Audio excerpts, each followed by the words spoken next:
Welcome to Southampton Dry Stack, where we have an opportunity to test not one, but two different versions of Saxdor's 270 GTO. Now, the reason for doing that is that they are fitted with different engines. So the base model comes with a 225 horsepower Mercury V6 outboard, and then the other version we have here has a 300 horsepower V8 outboard. So we're getting a chance to go out and test them both out in the sea, give them a full run to see not just how quickly they go with the engines, but also how much fuel they use.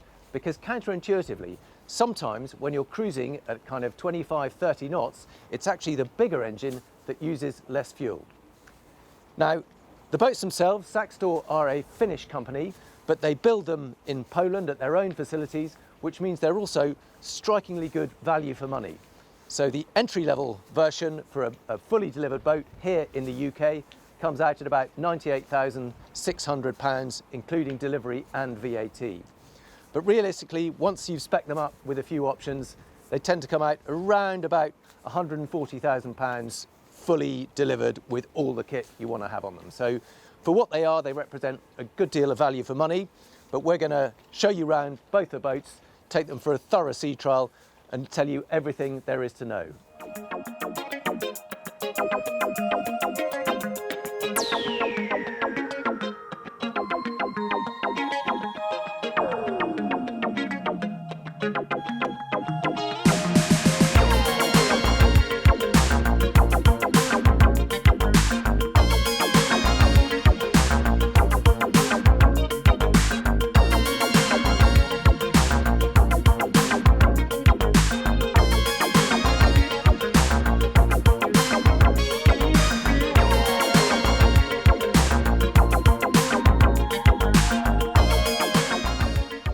So one of the things I like about the way this Helm has been designed is that it feels like you've got three different driving positions. So you can be sat down like this with the bolster down, you've got good protection from the wraparound screen in front of you, and because it's a nice clear glass screen, you get a good view through that while still getting the protection.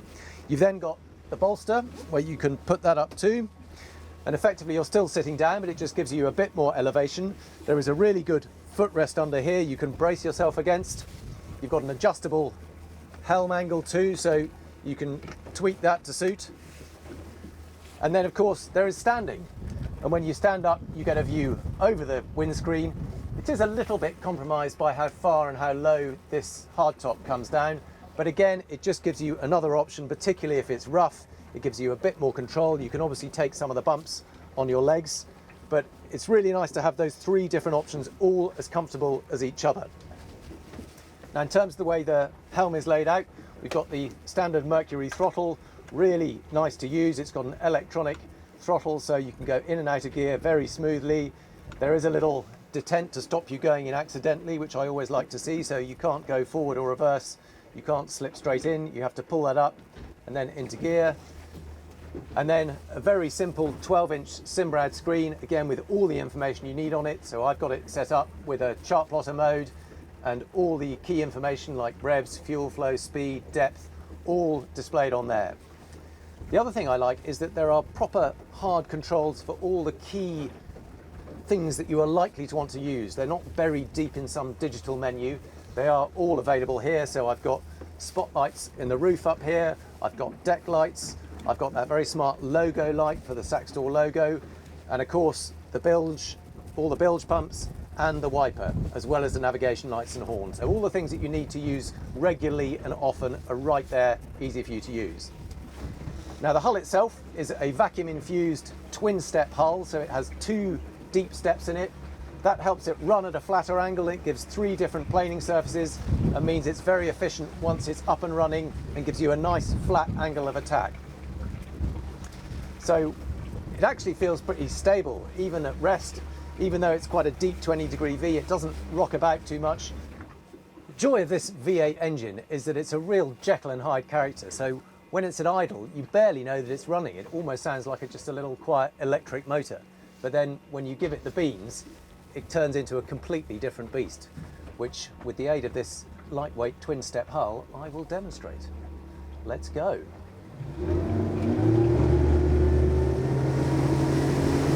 Suddenly the roar from the induction picks up And already we're doing 25 knots, 30 knots, and now you can feel the effect of those steps.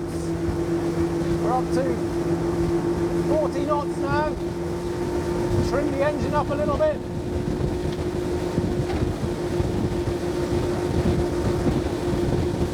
Now we're doing 43.5 knots.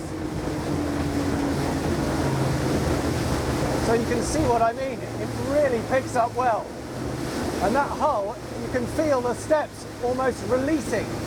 So you get the first step and then the second step kicks in around about 30 knots. And it really takes off. You just feel the drag lifting from the boat and then it spears off. So let's see how it corners. Take it back up to speed, trim the engine back down a bit. Now it grips again. Take it up to 30 knots. And let's go into a hard turn to port. So 35 knots, let's level off at 35. 37, there we go, 37 knots. And now let's go into a turn. Okay, lovely bit of lean. Does start to scrub off a little bit of speed. You see we're down to 25 knots, 22. But then when you straighten up, the propeller bites again, and then we accelerate back up, and very quickly again, we're running at 25 knots. So we've got a little bit of a breeze on our port side, so I'm just going to level it off using the trim tabs a bit. Little nudge to starboard, and then it flattens off again. 30 knots, let's try the same to starboard. Here we go.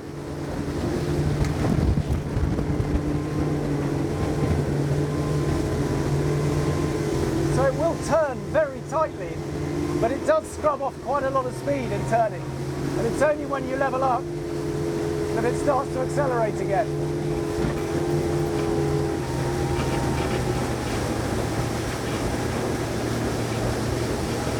And then when we want to just take it easy a little bit, just put those trim tabs away again.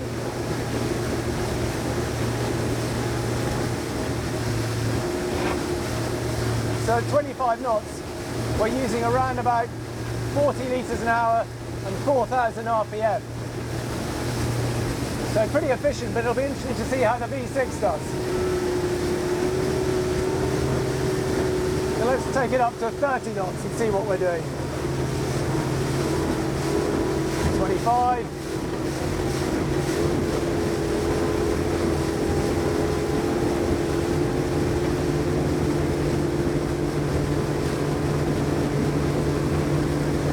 Level it up a little bit of trim.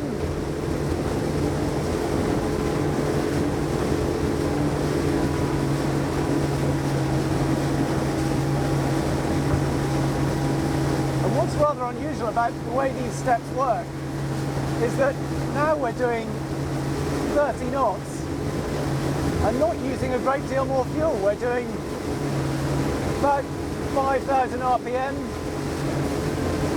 and burning around 50 litres of fuel an hour. So I think the way those steps are working, the second one tends to kick in at around about 30 knots and means that it's almost as efficient at 30 knots as it is at 25. But perhaps that's also where the engine is at its most efficient. You've got plenty of torque, plenty of power, and that nice deep V hull comes through the chop beautifully at this speed. It's a really nice, comfortable ride into the chop, just parting the waves, tracks beautifully. I can take my hands off the wheel, and there we are doing 30 knots, 5,000 RPM, 52 litres an hour, and this is actually into the wind, so in the other direction it'll be a little bit quicker still.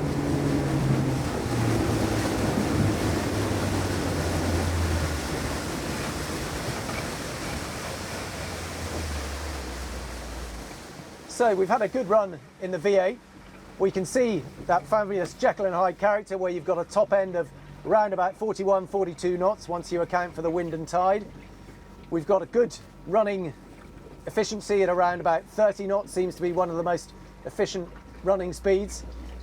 And the only thing I would say is that it does have that slightly quirkiness, that it tends to scrub off quite a lot of speed when you go around the corners, and that could be due to propeller choice. I think this has got a 3-bladed propeller, and perhaps with a 4-bladed propeller you might get a little bit more grip in the turns. But when you're running in a straight line, it feels absolutely superb, and you have got plenty of grip. There's no danger of it slipping in the corner. You just scrub off a certain amount of speed.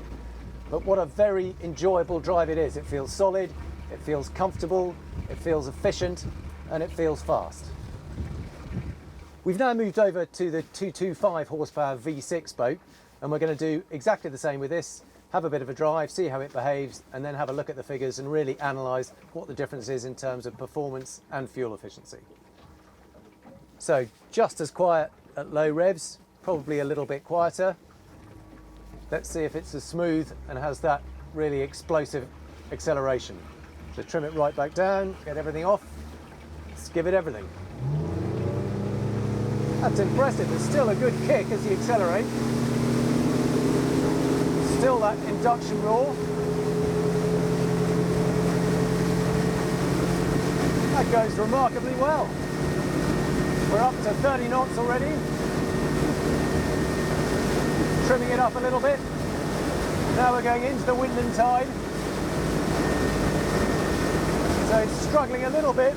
Obviously hasn't got quite the same torque. It looks like we're going to max out in this direction at around about 34, 35 knots. Now let's see how it goes round the corner. We'll go over to port, trim it down. Nice and agile. Yeah, it's starting to scrub off a bit of speed too, much like the V8. Let's do a flat out run in this direction. Trim it up. And now we're with the wind and tide, and instantly that makes a little bit of a difference. We're up to 37 and just about nudging 38 knots in this direction. Yeah, there we go. A little bit quicker actually. 38 and a half.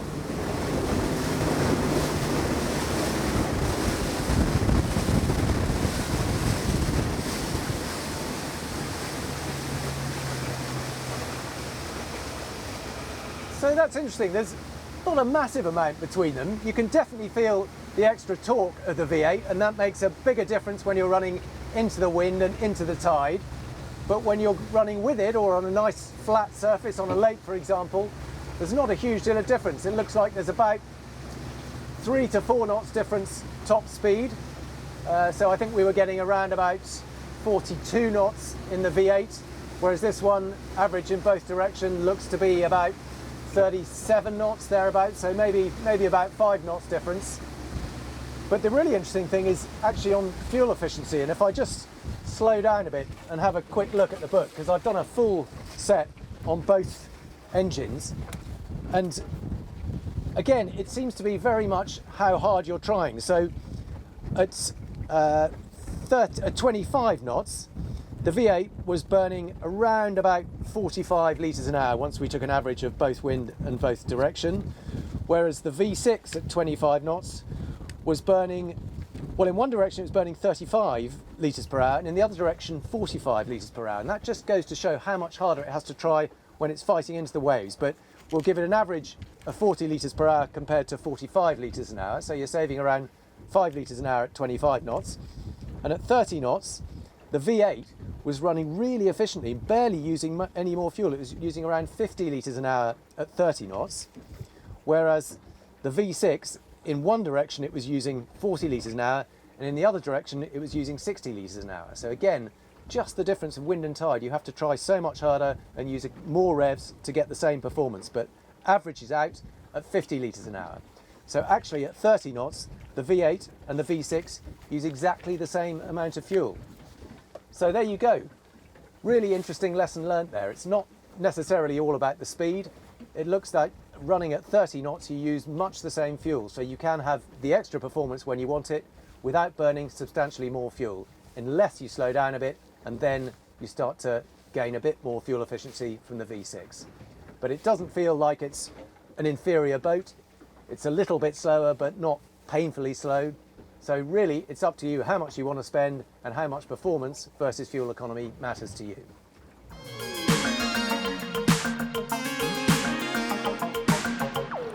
For a 27-foot boat, they've managed to fit an awful lot on board the cockpit. So starting at the back here, we've got the soft deck fitted. That is an option on this boat, but you can see we've got nice little bathing platforms either side of the engine.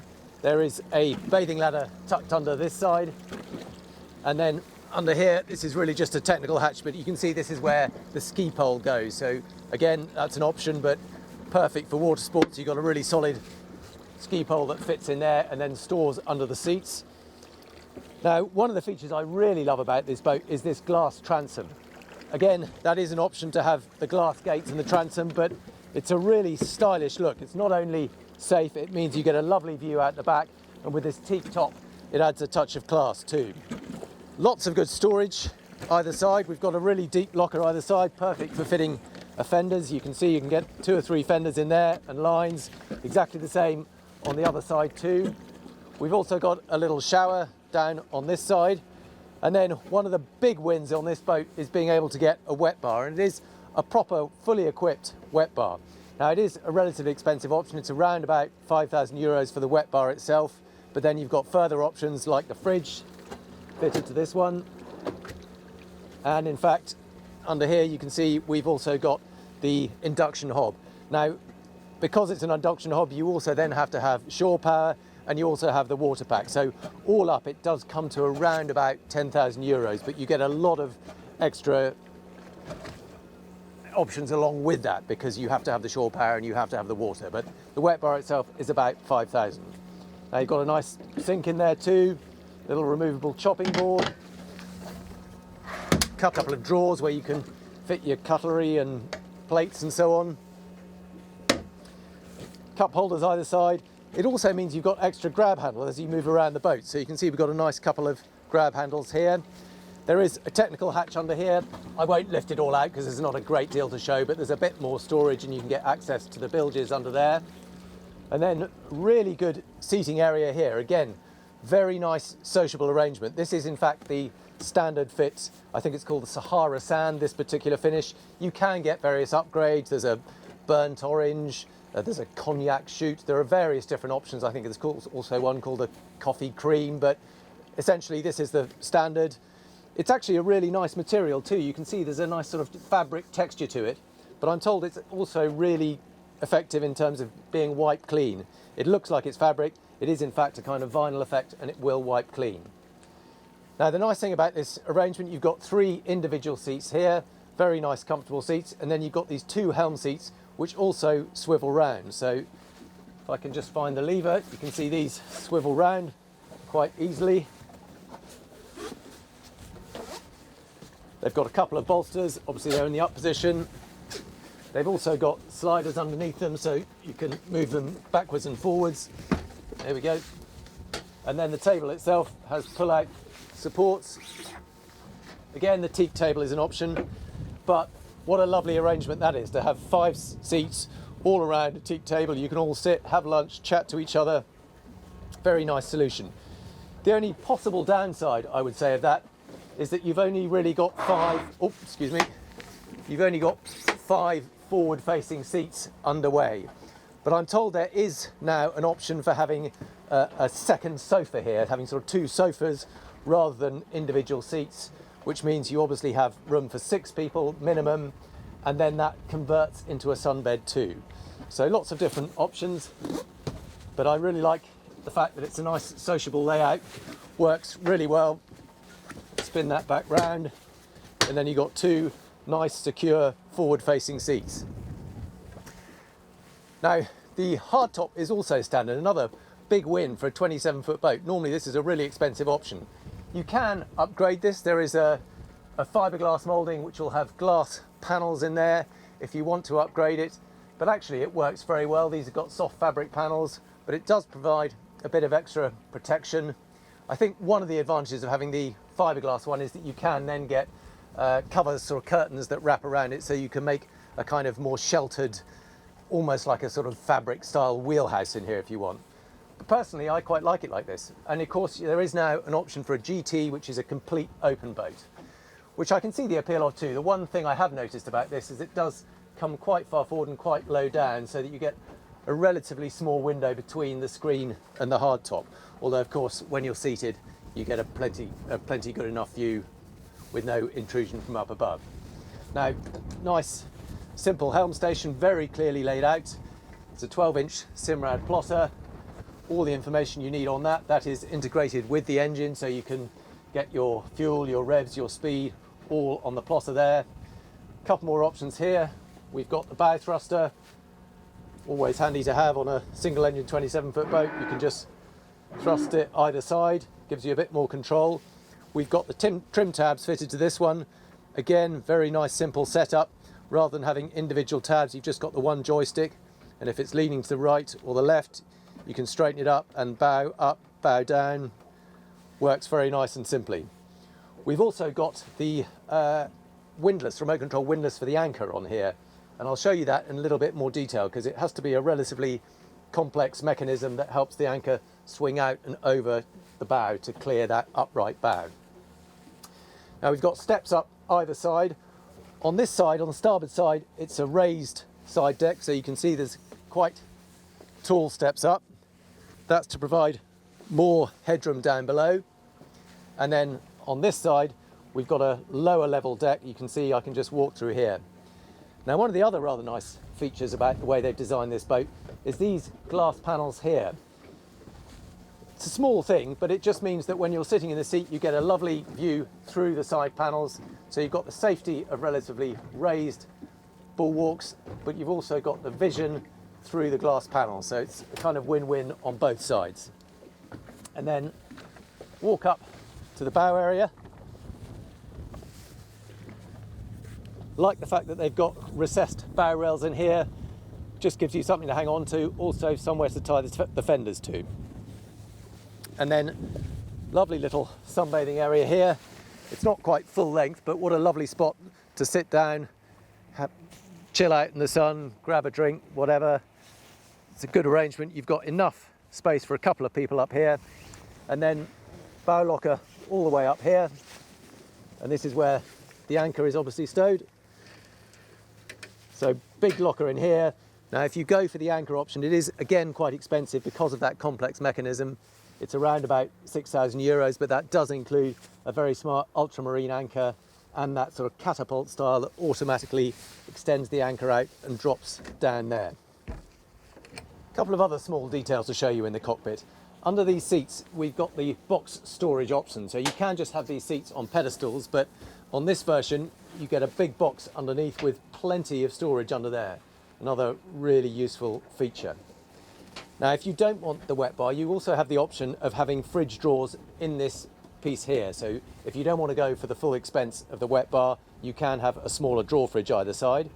And there's also, under these seats here, there's another big recess where you could fit an ice box if you want to. Now, also on the co-pilot seat, you can see there's a little fold down footrest. So you can see when you're sitting there, you then have a nice footrest for the co-pilot too. So some nice little details. Even though we've got these walk-around decks either side of the Helm console, one of the nice things about the 270 is that it is still a really usable cuddy under here. Now you can see there's a smoked glass screen that slides across. We've got it open at the moment. And then you drop down into the cabin. And for a small, affordable boat, it's actually really nicely done. We've got lots of natural light coming in. We've got hatches overhead. We've got a screen in the side here. And then there is another hatch right forward under here. We've got the sunbed cushions on at the moment, so you can't really see, but that will allow more natural light under there. Now, obviously, it is a V-shaped berth, but it is a decent length. Once you get under there, certainly over 6 foot. I'm 6'1". We've got padding all the way around it. We've got nice lining on the insides of the cabin here. And then this rather smart light oak finish. Now, as well as the bed itself, we have a very small sort of heads compartment, if you like. It's obviously not separate, but you can see we have got an electric loo under here. That is an option, upgrading to the electric, but it has got a holding tank. So nice to have that on a small boat. We've also got a little sink under here and a tap under there. So it's not just a very basic overnighter. You certainly could stay on board. You've got everything you need to spend a weekend on board if you want to. Got a bit of extra storage under there. And we've got all the breaker switches for the electrics over on this side. In fact, on this model, we've also got the Webasto heating. And if you really want it, you can get air conditioning too. So even though it's a relatively small, simple boat, you've actually got the option to upgrade it into a really usable weekender.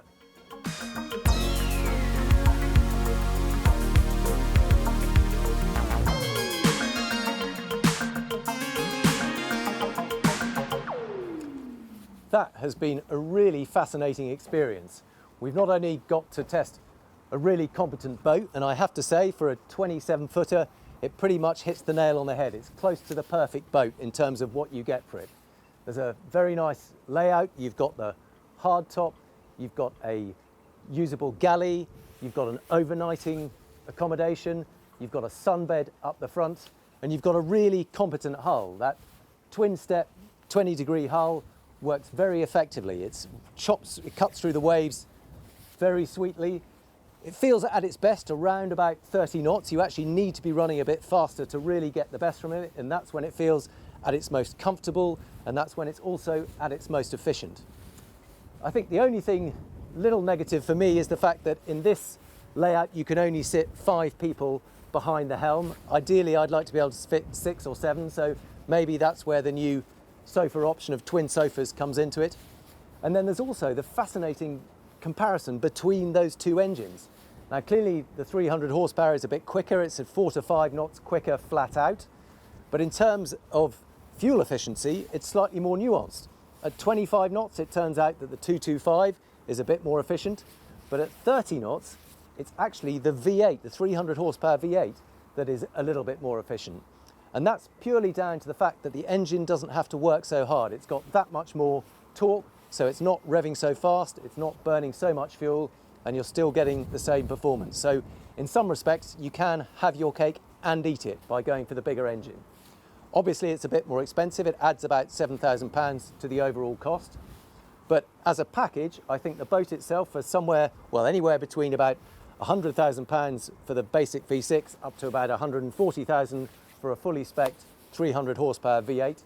I think that's a really strong package. So thank you very much to Ideal Boats for letting us try not one, but 2 of their boats. And I'm not at all surprised that they're selling these by the bucket load.